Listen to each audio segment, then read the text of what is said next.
discussing today. So here are some generalizations. So we will be discussing the 6 of these DNA viruses. We will not be discussing here anelodNA because these DNA virus do not infect humans. The heparinodNA will be discussed during your RNA virus lecture.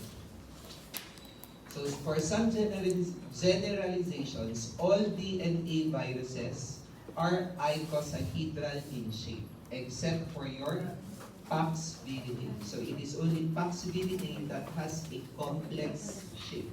So I will, mamaya makikita ninyo why the PAX virus, yung shape niya is called complex. Okay, so si PAX virus lang ang complex in shape. Lahat ay icosahedral. Another generalization, lahat ng DNA viruses are naked except for your herpes viridae. So si herpes viridae, siya lang yung envelope. And because of the presence of envelope in each virus, your herpes viruses, they are ether sensitive. So nade-destroy sila ng ether. Kasi the ether acts on the outermost layer of this envelope, kaya sila nakakapasok. So kung walang envelope, yung DNA virus, hindi makakapasok si ether doon sa virus, hindi niya mapenetrate, hindi niya mapapatay si virus. Another generalization, lahat ng DNA viruses are double-stranded DNA except for your parvoviridae. So si parvoviridae, siya lang yung single-stranded DNA. And because single-stranded lang si parvovirus, siya yung smallest virus sa lahat. Okay? So again, in summary, your DNA viruses, complex si PAX-viridae lang, single-stranded si parvoviridae. For the double-stranded DNAs, you have naked and envelope, circular, or linear. So this is a schematic diagram of your DNA viruses. So sabi natin kanina, si parvo single-stranded lang siya. Dahil single-stranded siya, maliit yung kanyang DNA virus, maliit din siya. So siya ang smallest DNA. And look at other DNA viruses. So lahat ay icosahedral in shape, except for your PAX-viridae. Okay? So let's begin. So we start with your parvovirus. Any questions, any clarifications, you can always ask anytime. So your parvovirus comes from the Latin word parvus, which means small. So it is the smallest DNA animal virus. Its replication is dependent on functions supplied by replicating host cells or co-infecting virus cells. It is resistant to common inactivation methods, but it can be deactivated using your propiolactone or formalin or different oxidizing agents. So this is the summary of the characteristics of your parvovirus. So it is icosahedral in shape. Mostly it is composed of your proteins, pero meron siyang 20% na DNA. Of the proteins of your parvovirus, meron siyang dalawang important. You have your one major or your VP2 and the minor, which is your VP1 or viral protein 1. Replication of your parvovirus occurs in the nucleus. So karamihan ng DNA viruses nagre-replicate within the nucleus except for one virus. So nasa bandang dulo natin siya. So this is the family of your parvoviridae. You have your densoviridae, which infects insects, while dito tayo magpo-focus sa parvoviridae subfamily. We are more familiar with the parvovirus kasi nandito si canine parvovirus, or kung may mga alaga kayong aso, pusa, ito yung parvovirus ng mga aso at pusa. Pero the parvovirus ng tao, hiwalay siya. It is under your erythrovirus. So the parvovirus of humans is your parvovirus B19. Okay? So your parvovirus can cause different clinical diseases. So you have your erythema infectiosum or your fifth disease, Impedia, or it can present as polyarthralgia arthritis syndrome in adults, aplastic crisis, and chronic anemia.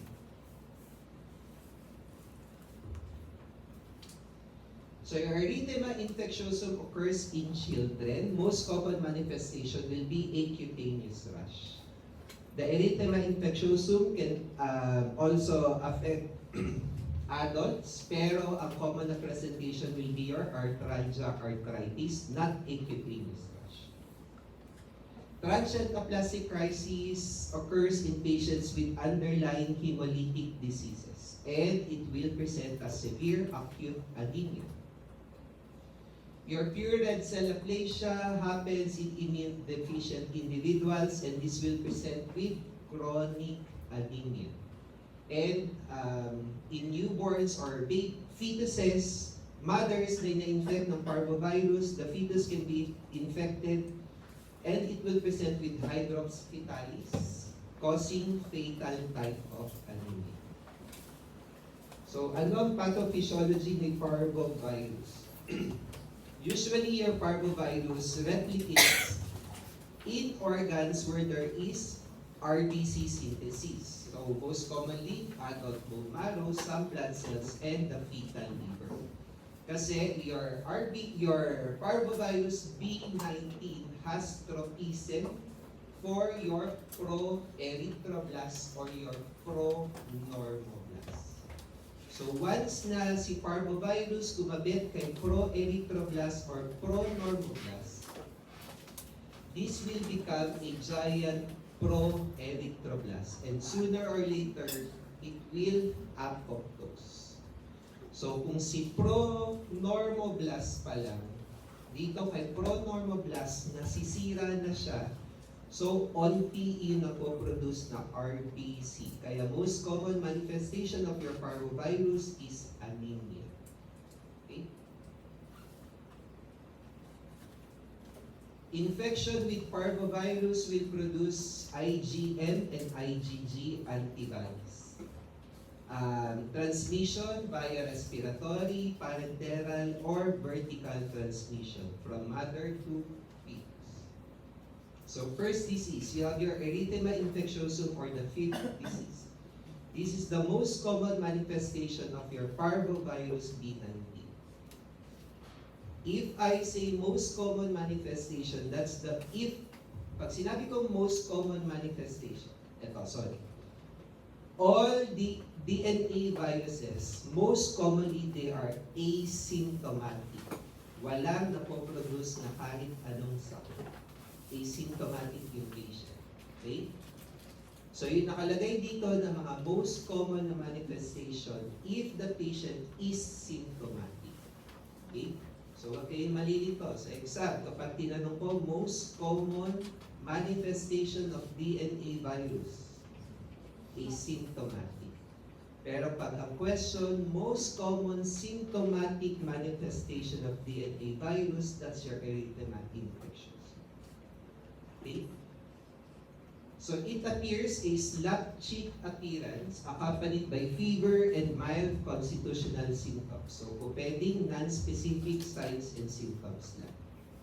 In adults, rarely do you see cutaneous manifestation. Mas prominent ang arthralgia at arthritis sa adults. Pero pwede pa rin silang magkaroon ng slack cheek appearance. Pero not that common. So I want you to understand this. So infection with your parvovirus B19, dalawa ang kanyang phase. You have phase 1 and phase 2. So sa phase 1, doon yung non-specific signs and symptoms. Naglagnat, sumakit ang mga buto-buto, sumakit ang kaso-kasuan, okay, parang trap aso. After nun, mawawalan ng symptoms si patient, and then the second phase of illness, doon nagpe-present si cutaneous manifestation sa bata or sa adults yung arthralgia, arthritis. Okay?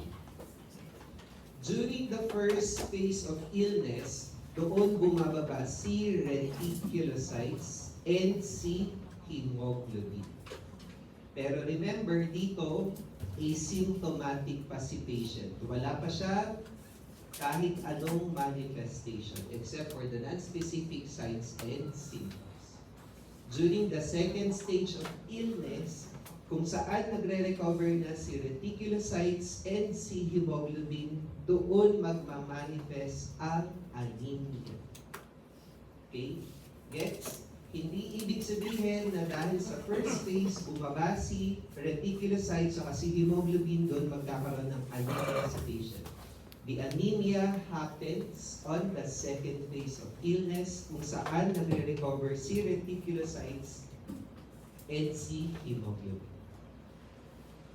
During the first phase of illness, doon mataas ang viral load ng patient. Okay? And then, pag patapos yung first phase of illness, tumataas si IgM. Sa second phase of illness, doon tumataas si IgG. So first phase of illness, IgM. Second phase of illness, IgG. Pero ito yung pinaka-importante dito, the B19 DNA testing. So mamaya, papakita ko sa inyo the different tests for DNA viruses.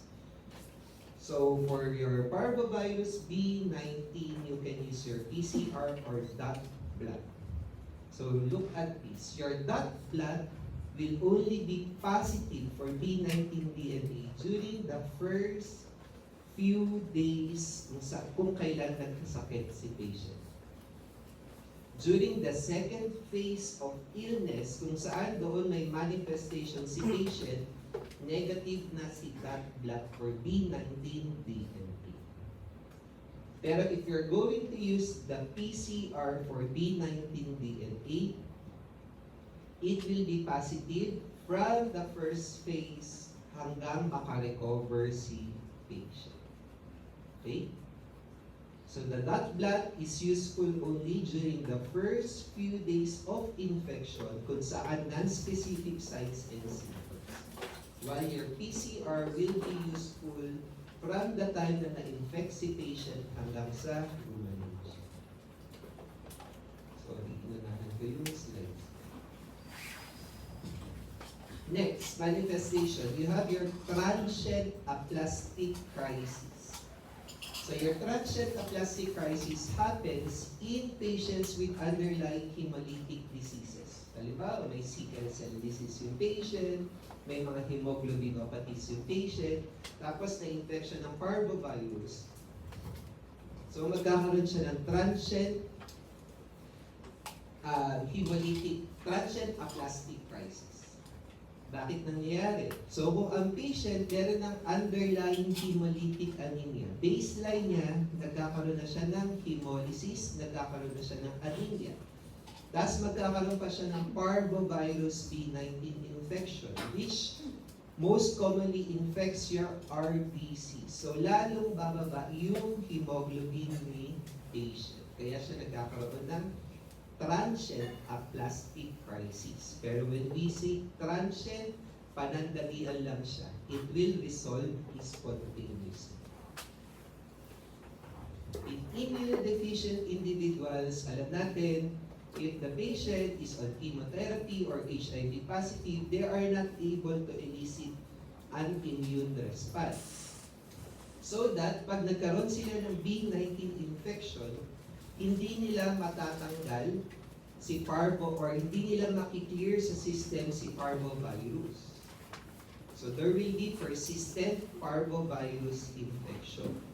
So si parvovirus, palagian siya nasa pasyente, immunodeficient patient, so nandoon siya, chronically, there will be anemia. Okay? Kaya, Sa immunodeficient individuals, there will be chronic bone marrow suppression presenting as persistent anemia and reticulocytopenia, which affects only your RBC lineage. Kaya ang tawag sa sakit nito for immunodeficient individuals is pure red cell aplasia. Okay? In pregnant patients na na-infect ng parvovirus B19, po pwede siya mag-cause ng hydrops fetalis. So usually, most commonly, it occurs on the 20th week of pregnancy. If na-survive ni baby si hydrops fetalis, pero very rare na nakaka-survive ng baby, walang physical abnormalities. Another generalization, especially in our setting, if we are suspecting a viral infection, hindi mo siya kailangang ipatest for that virus na iniisip mo. So for example, dito, si patient, merong pedia patient, dumating, slap cheek appearance, you are considering parvovirus B19 infection, you don't check for B19 DNA. So, hindi natin lahat pinapacheck. So, sino lang? So, for parvovirus B19, ang pinapatest lang natin kapag yung pregnant patient na exposed sa pasyente that you are suspecting of having B19 infection. Okay? Kasi you want to prevent hydrops fetalis. Or immunocompromised patients na persistent na anemic C patient. So you check for pure red cell aplasia, you check for B19 infection. How do you test for your B19? So serologic, first serologic. So sa serologic, you check for the IgM of the patient. Hindi ako masyadong nagtatanong dito kasi hindi naman trabaho ng doktor yung mag-test. We only request. So yung sinasabi ko kung ano lang yung important dun sa test na. Another is your nucleic acid detection or PCR. So this is the most sensitive assay. So you can detect even low levels of B19 DNA. If you're going to remember yung figure kanina, at the onset of infection, you can already detect your B19 DNA. Pero your PCR is most important tool for chronic infection kasi hindi siya nawawala. Okay? Next question, next antigen detection. So for antigen detection, you check for the antigen sa B19 using immunohistochemical techniques. So dito, you directly visualize the virus using immunohistochemical techniques. Pero sabi dito, it suffers from suboptimal sensitivity, and if used alone for diagnosis will miss parvovirus B19 positive cases. So, bihira natin ginagamit. Another is your culture, virus isolation. So, we rarely use cultures for diagnosis of viruses. First, matagal lumabas. Second, you need a special culture medium to grow your viruses. So for parvovirus B19, ang ginagamit natin dito ay cord blood or bone marrow. Kasi doon nagre-replicate si parvovirus B19. Treatment. So kung halimbawa, nagkaroon ka ng patient na may parvovirus, how do you treat the patient? Sa erythema infectiosum, usually, supportive treatment lang. Wala kang kailangang gamot na ipamigay because it will spontaneously resolve. Sa transient aplastic crisis, supportive din. So sabi ko kanina, transient lang siya, it will spontaneously resolve. Pero for immunocompromised patients, kasi nga hindi nila ma-clear out si parvovirus B19, sometimes you have to give immunoglobulin. Is there a vaccine against parvovirus? So wala pa. And wala pang antiviral drug therapy. Anyone, why do you think sa aso may parvovirus vaccine pero sa tao walang parvovirus vaccine?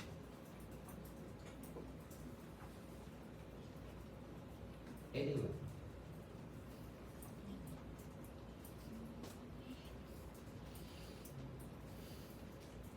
Wala. Nakakita na ba kayo ng pasyente na nagkaroon ng parvovirus B19? Ako, from med school hanggang ngayon, hindi pa rin ako nakita ng pasyente ng parvovirus B19. So yun yung isa sa mga reasons. Economics. Unti lang naman yung pasyente na nagkakaroon ng parvovirus B19. Kung titignan ninyo, how costly gumawa ng vaccine.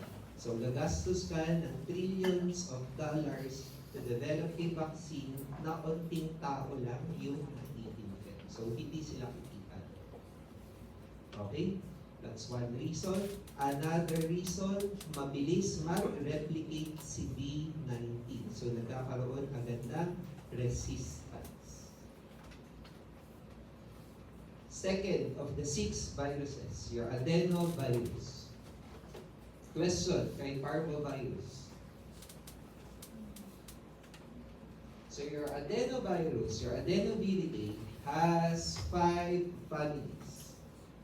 So your adenovirus usually infects birds. Your adenovirus, it infects birds, lizards, and some mammals. Your cyadenovirus infects birds and frogs. And your ictadenovirus affects your sturgeon fish.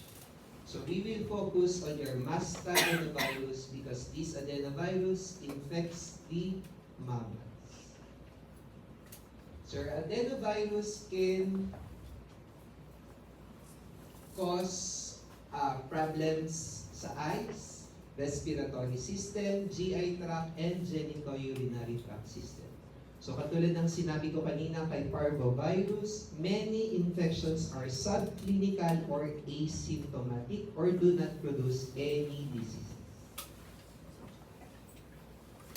So this is the generalization for your adenovirus. Again, it is icosahedral.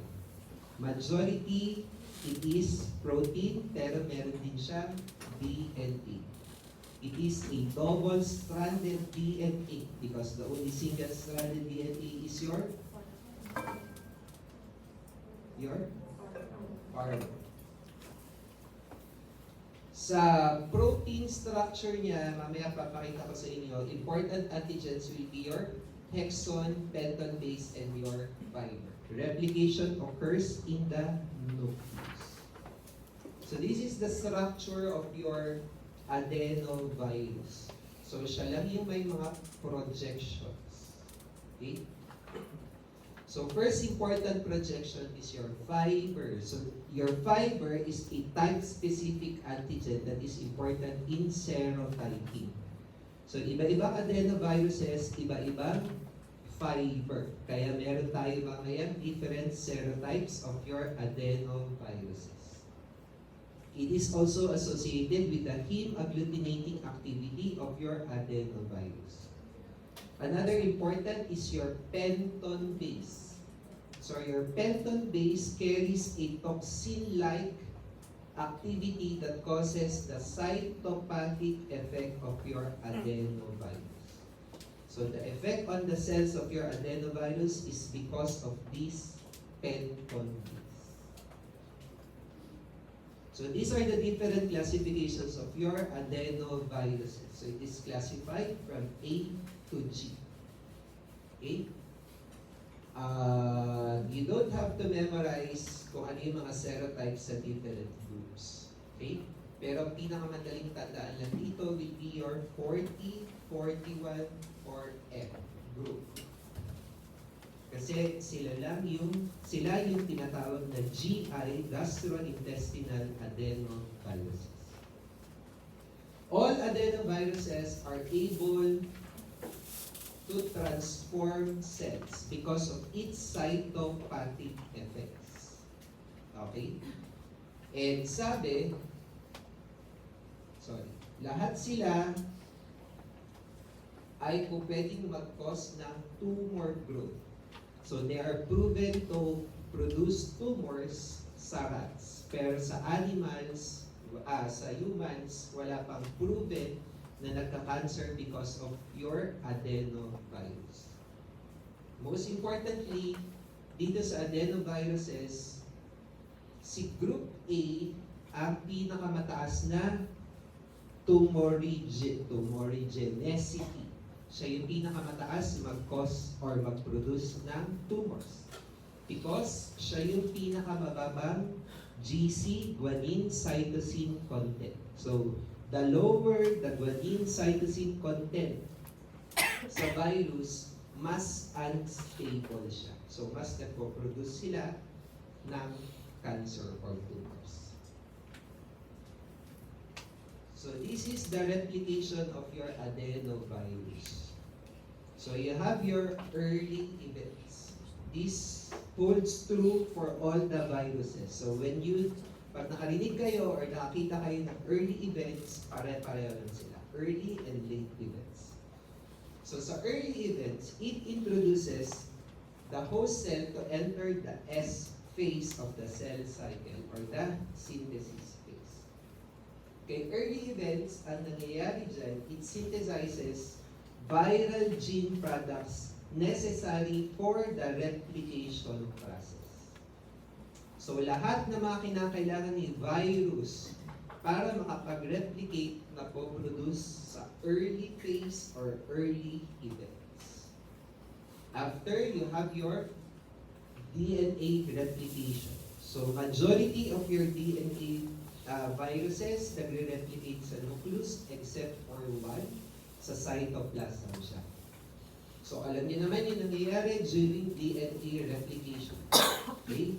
So kung nag-replicate na si DNA, it will undergo late phase or late events. So kapag nakarinig kayo ng late events, ang nangyayari doon, there will be production of viral structural proteins necessary para mabalot yung ginawa ninyong DNA para makapag-produce kayo ng panibagong virus.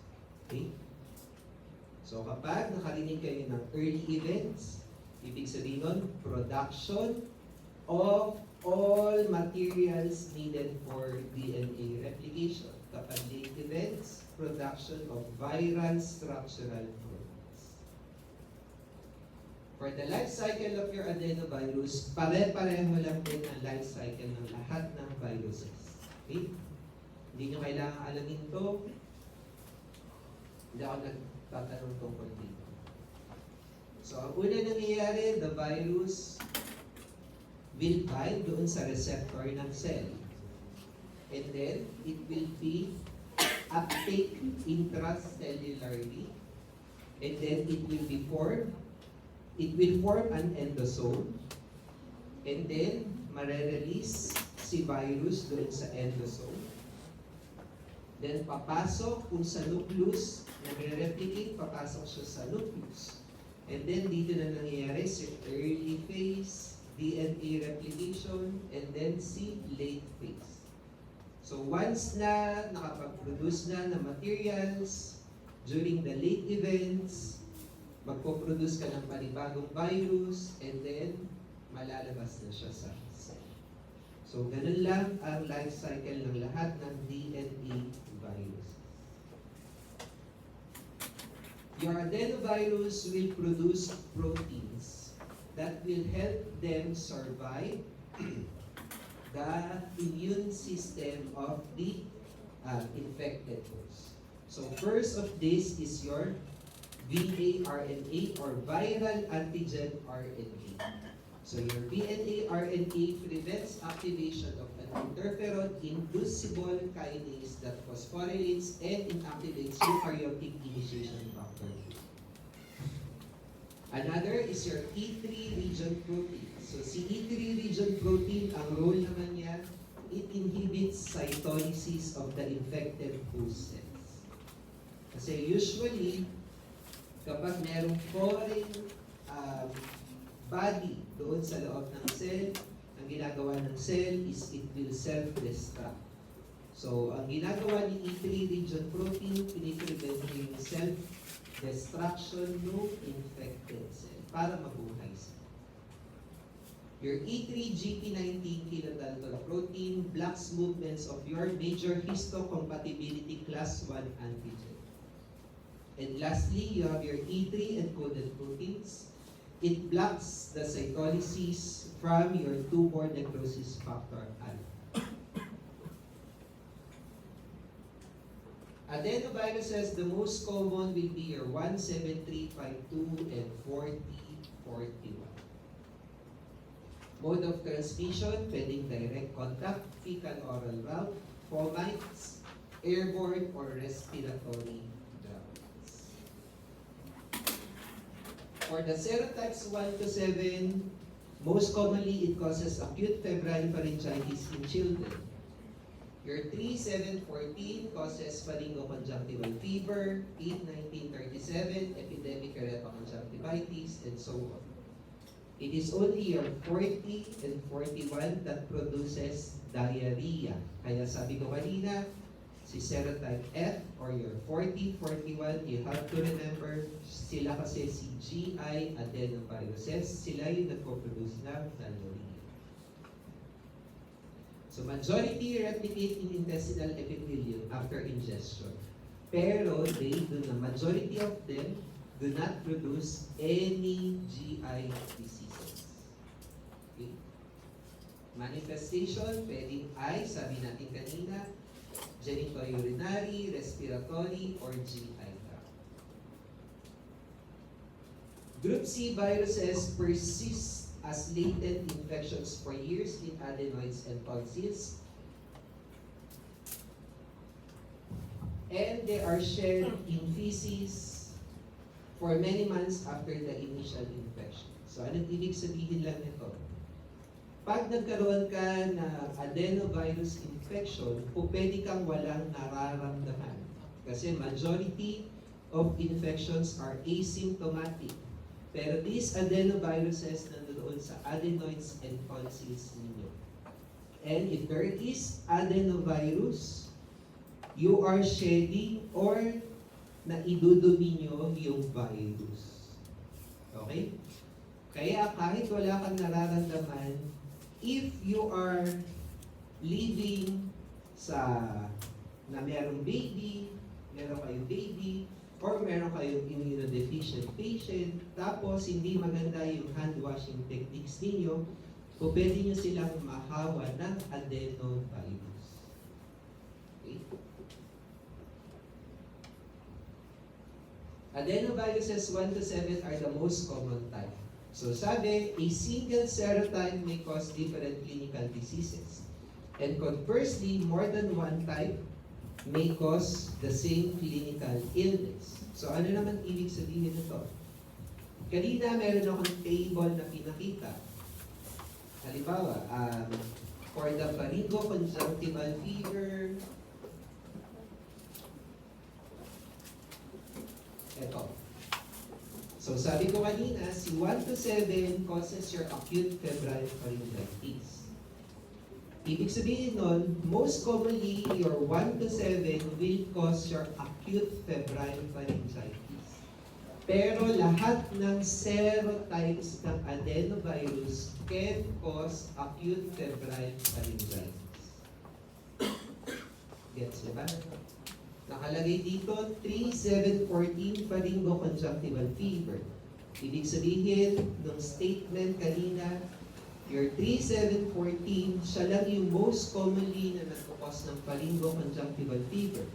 Pero your 1 to 7, 8, 19, 37, 3, 4, 11, 11, 21, o pwede din sila mag-produce ng pharyngoconjunctival fever. Okay? So kapag sa exam, ang tanong, which adenovirus will cause pharyngoconjunctival fever? 1, 8, 3, 11. All of the above. Pero pag ang tanong, which adenovirus serotype most commonly cause pharyngoconjunctival fever? So it's either 3, 7, 14. Exception dun sa rule na yon will be your 40, 41.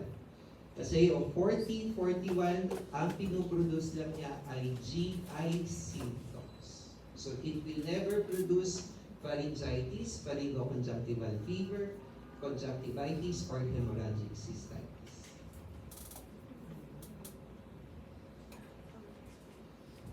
So again, in infants and children, most commonly, it is your type C adenovirus na nag-i-infect.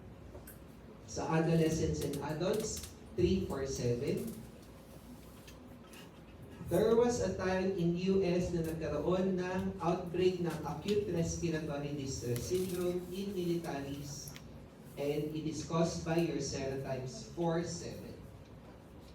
And in 2007, nagkaroon ng severe respiratory outbreak, so it is caused by adenovirus.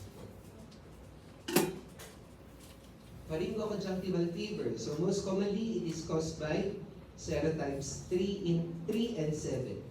So pharyngoconjunctival fever, triad siya ng pharyngitis, conjunctivitis, and fever. Usually, 1 to 2 weeks ang course ng illness, and kapag gumaling, hindi siya nagpo-produce ng permanent eye damage. As compared to your epidemic keratoconjunctivitis, most commonly caused by your 8, 19, and 37 adenoviruses. So siya, pagka gumaling ka na, because na-affect niya si keratin layer of the eye, it can cause subepithelial opacities for a long time. So pwedeng manlabo yung paningin ni patient after epidemic keratoconjunctivitis. GI. So lahat, majority of your adenoviruses replicate, sabi natin kanina, in the intestinal epithelium. Pero hindi sila nagpo-produce ng disease except for your 40 and 41. So sila lang yung nagpo-cause ng diarrhea. Immunity. Type-specific antibodies may protect against symptoms but not reinfection. Okay? Ibig sabihin ng type-specific antibody, halimbawa, si type A adenovirus, nagkaroon ka na ng type A infection dati. So magpo-produce ka ng type-specific antibodies. Pero hindi ibig sabihin na nagkaroon ka na ng halimbawa, epidemic keratoconjunctivitis, hindi ka na ulit magkakaroon ng epidemic keratoconjunctivitis. So it will only protect you against the symptom but not reinfection. Group-specific antibodies naman. Ibig sabihin ng group-specific antibodies, nagkaroon ka ng infection type A. So it will produce group-specific antibody or adenovirus-specific antibody. Pero hindi din siya ganun ka-effective, and it usually declines with time. Kaya kung pwede ka madalas ma-infect ng adenovirus. So again, hindi natin lahat tinitest for adenovirus. So sino lang yung mga tinitest natin? So during outbreaks of infection, halimbawa sa FEU, biglang ang daming may ubot sipon, buong campus. So you check for adenovirus infection, baka mayroong outbreak. Or patients with serious disease manifestation. Okay? How do you diagnose? PCR, routinely used for diagnosis, and it is fast and highly accurate, and it has a high specificity. So you can choose if gusto mong sample will be respiratory, urine, or stool samples. But, ito yung caveat ko. Sabi sabi natin kanina, pwede kang nagsished ng adenovirus sa stool kahit asymptomatic ka or wala kang nararamdaman. Diba? So kung halimbawa, nagkaroon ka ng respiratory infection, nagpa-test ka for adenovirus using PCR, nag-positive ka, can you conclude that your respiratory infection is secondary to adenovirus? Hindi. Kasi sabi natin, kung pwedeng nag-positive ka sa stool for adenovirus, kasi kahit asymptomatic ka, magpa-positive ka talaga.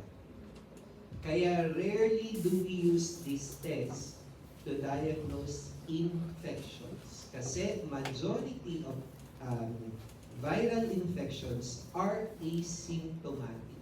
So kung mag-positive ka man, hindi niya 100% pwedeng sabihin na dahil doon yung sakit. Okay? You can also use your electron microscopy. So using your ELISA or latex agglutination, then you examine the sample under electron microscope. So usually this is used in enteropathogenic adenoviruses or your group F or your 40/40. Next, culture, virus isolation. So hindi din masyadong ginagamit, it will take time. Pero meron silang na-invento. You have your shell vial technique. So para mas mapabilis yung growth doon sa culture, ang ginagawa, you have a shell vial. So sinicentrifuge, after centrifugation, yung nasa topmost layer, yun yung kinukuha, and then yun yung ini-incubate. After 24 to 48 hours, i-stain mo siya, and then you look for viral antigens. Okay? And then you have your neutralization test. So this is the most sensitive test for your adenovirus. So dito ginagawa, you serially dilute the serum mixed with an antigen. Okay?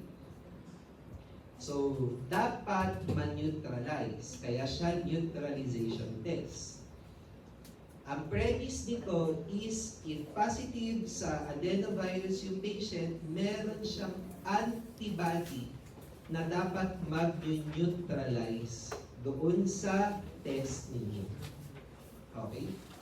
Ang ibig sabihin ng neutralize, kung halimbawa ako may adenovirus ako, so kumuha ng sample and then nilagay yung sample doon sa serial dilutions.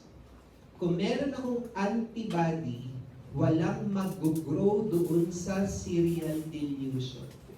Okay?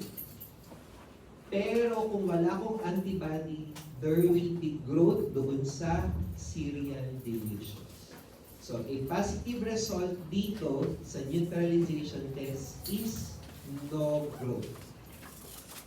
Okay? Pero kapag may growth, ibig sabihin negative yung patient. Next, your complement fixation test. This has a very low sensitivity. So sabi natin kanina, you can choose ang sample na ititest niyo if respiratory, urine, or stool. Pero you have to be aware kung gaano lang katagal nagsished yung adenovirus during infection. So sa adults, respiratory infection, usually 1 to 7 days lang yan. Sa children, mas mahaba. For pharyngoconjunctival fever, usually 2 weeks. Keratoconjunctivitis, 2 weeks. Pero kapag disseminated yung infection, up to 1 year po pwede siya mag-excrete ng adenovirus. Treatment for your adenovirus infection. So there's no specific treatment. No adenovirus vaccine available to the general public. Okay? So remember this statement, no adenovirus vaccine available to the general public. But there is a vaccine for your adenovirus. So unlike other vaccines na tinuturo for adenovirus, it is in tablet form. So you take 2 tablets at the same time, iinumin, bawal nguyain. So this vaccine contains your type 4 and type 7. Anyone, bakit ang vaccine ng adenovirus ay tablet at hindi intramuscular or intradermal or subcutaneous?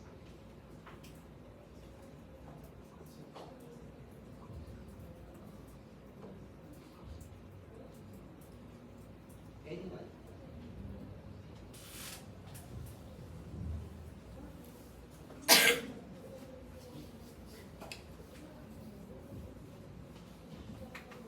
Wala?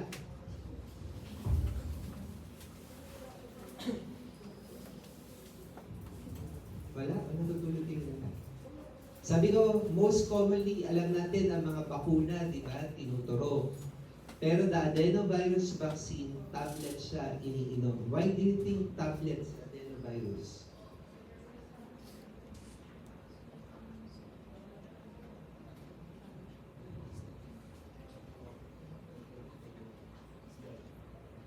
Bakit affected yung Jada? Tama yung idea mo, pero bakit?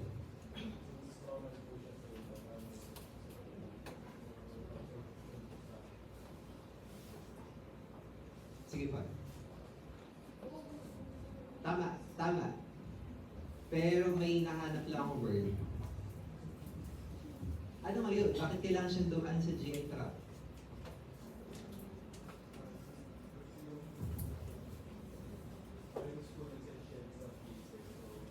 Ano ito? Ano ka? Tama. Sige na. Starbucks card. Tama siya. So kaya siya tablet. Kasi sa GI tract, nagre-replicate si adenovirus. So kailangan siyang padaanin sa GI tract para makapag-replicate siya. Kung intramuscular siya, hindi siya dadaan sa GI tract, hindi siya magiging effective. Okay? So previously, there is adenovirus vaccine for everyone. Pero economics again, unti lang yung nagkakaroon ng adenovirus infection, hindi kumikita yung manufacturer, so tinigil nila. Pero there was a time sa US na nagkaroon sila ng outbreak, katulad ng sinabi ko kanina. And sobrang naapektuhan sila. Kaya specifically the US asked for a certain company to produce vaccine for them only. Mga US military lang. Okay? So sa kanila lang pagawin. Next, your herpes virus. So medyo marami tayong virus na i-discuss dito. So your herpes virus is again icosahedral. So lahat ng DNA viruses are icosahedral. For the composition, iba-iba sila. Okay?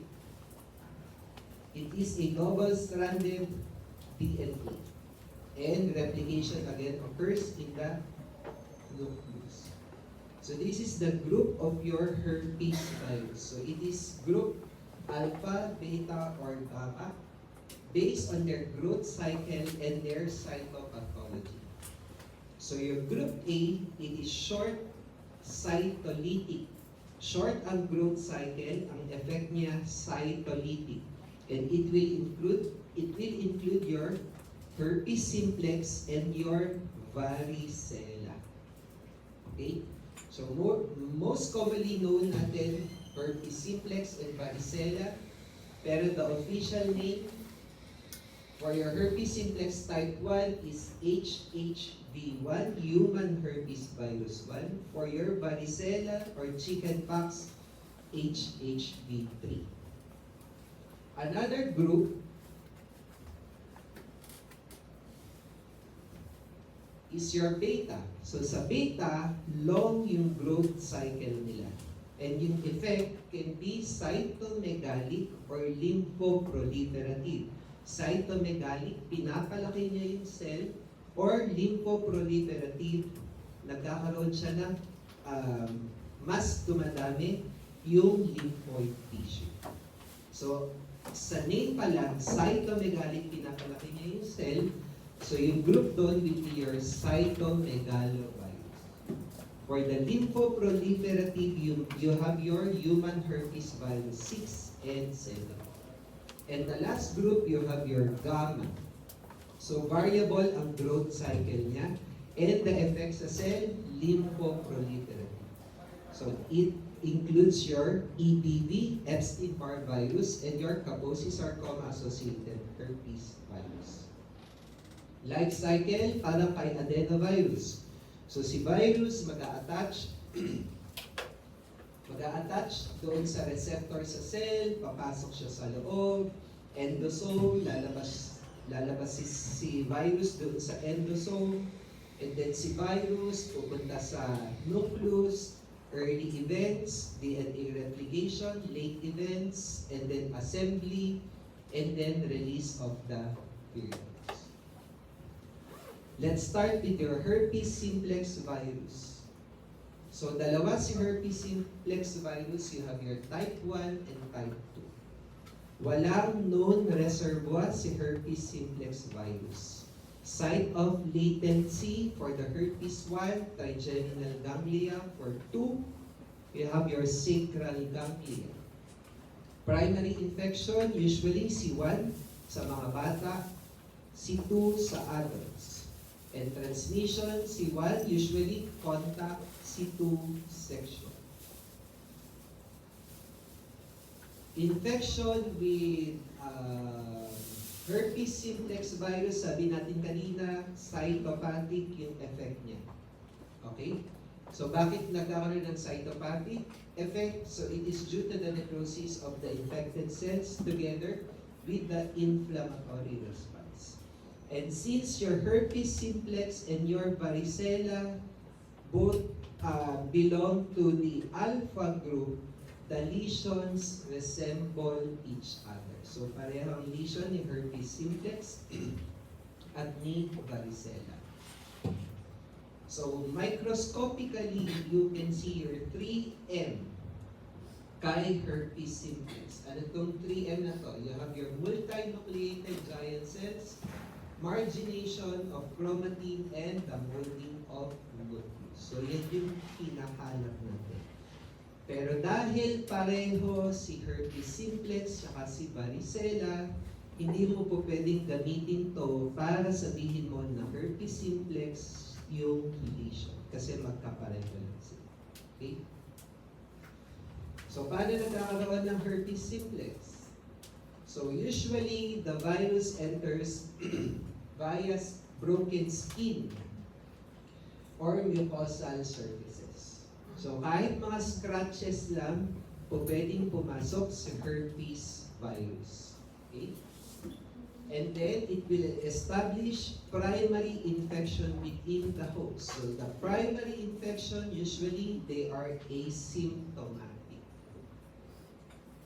And then it will enter the sensory nerves at the peripheral site. And then, pupunta sila doon sa site of latency nila kung C1 sa trigeminal ganglia, C2 kay sacral ganglia, via retrograde axonal transport. So again, kapag from primary to latency, retrograde axonal transport. And then it will now enter its latency site, establish latency, and then pwedeng ma-reactivate si virus. Kapag there will be reactivation of virus, para magkaroon ng manifestation, it will undergo antegrade axonal transport. Okay? So again, primary, retrograde, reactivation, antegrade. And then it will reach the epidermis, dermis, epidermal, dermal junction, and will produce your recurrent For latent infections, they are also majority asymptomatic. Bakit nagkakaroon, nare-reactivate si herpes virus? Usually, fever, stress. Common yan kapag exam, makita kayo ng mga kaklase ninyo na may mga ganyan, blister sa gilid ng labi. Common yan. So that's reactivation of your herpes simplex virus. Okay? Sorry. If the virus is in its latency, okay, wala kang ma-isolate na virus. So kahit anong test ang ipagawa mo, magne-negative si patient. It is in a non-replicating state. And the most common manifestation of a latent infection is a sore or blister. Other manifestations. So, sa oral, mostly they are asymptomatic. Pero kapag symptomatic, it commonly involves your buccal and gingival mucosa. And the most common manifestation is gingivitis. Okay? Recurrent disease, vesicular clusters at the lip border, and it will heal without scar. Next, sa eyes. So recurrent disease is common sa mata. It can present with dendritic keratitis or corneal ulcer or vesicular lesions doon sa mata. And it may involve the corneal stroma that can lead to permanent blindness. Genitourinary, so most commonly, your HSV2 will produce genitourinary infections, pero po pwede din si HSV1. Okay? So it will present with a painful vesiculo-ulcerative lesion. So kaya siya naka-bold. If you are already third year, fourth year, nagdi-discuss kayo ng mga differential diagnosis for sexually transmitted illnesses, ang pang-separate ninyo, vesiculo-ulcerative lesion, nakakita kayo, is it painful or painless? Kasi kapag painful, it's either HSV or syphilis. The rest, painless. Okay? Sa skin, they are uncommon in healthy individuals. Pero we have this what we call your traumatic herpes. Most commonly seen in individuals na laging natotrauma, may trauma yung kamay. Okay? So katulad ng hospital personnel, nurses, doctors, palagi naghuhugas ng kamay. So pag naghuhugas ng kamay, nai-irritate si kamay, nagkakaroon ng minor abrasions, po pwedeng pumasok sa herpes. Okay? So ang tawag doon ay herpetic meatloaf. Yan. Sa mga wrestlers naman, you have your herpes gladiatorum. Sabi kasi, kakabagsak-bagsak dun sa herpes. Dun sa wrestler, balibag sa kanila, sa yung mga parts na babalibag, nagkakaroon ng trauma, so they are at risk na magkaroon ng herpes. So that's herpes gladiatorum. Another is kapag merong chronic skin infection yung patient. So dahil makate, kamot ng kamot, so po pwedeng mag-inoculate sa herpes. So ang tawag doon is eczema herpes. Neurologic manifestation. So most commonly, this is caused by your HSV1.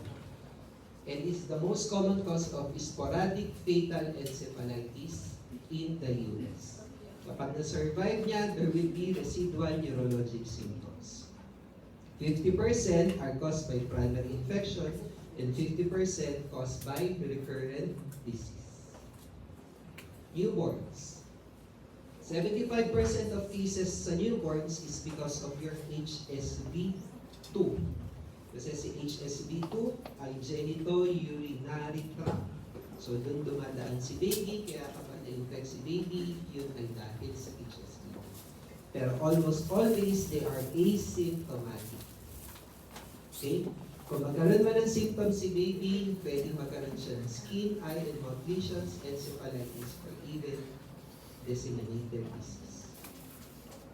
Antibodies. So si antibodies, IgM, ang unang lalabas. This is followed by your IgG.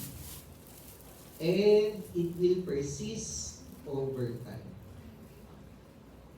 Sa baby, kapag nagkaroon sila ng infection, so si IgM, IgG, IgA, pero it will decline up. These antibodies do not prevent infection or reactivation of latent virus, but it will modify your subsequent disease. So hindi ibig sabihin na nagkaroon ka na ng herpes, hindi ka na magkakaroon. Pero mas lesser yung symptoms mo from the first time na nagkaroon ka ng infection. Kailangan ba lahat i-test for herpes simplex? Hindi. So routine evaluation is not recommended unless you are evaluating for sexually transmitted illness. So if a patient comes in na mayroong sexually transmitted illness, you also test for HS. How do you diagnose? Culture. So yung mga lesions, doon ka kukuha. Okay? Pero sabi, isolation of HSV do not indicate that the virus is the positive agent. Kasi nga, sabi natin kanina, most common, asymptomatic. O pwedeng positive ka, meron kang HSV talaga, pero asymptomatic ka naman. Okay? Molecular. You have your NAAT. This is the most sensitive test. And usually, ito yung ginagamit natin for herpes, meningitis, or encephalitis. Serologic testing, again, you check for antibodies. Pero if you use your serologic testing, kailangan you have to repeat 12 weeks after para ma-document nyo yung rise and or fall ng antibodies. Cytopathology, so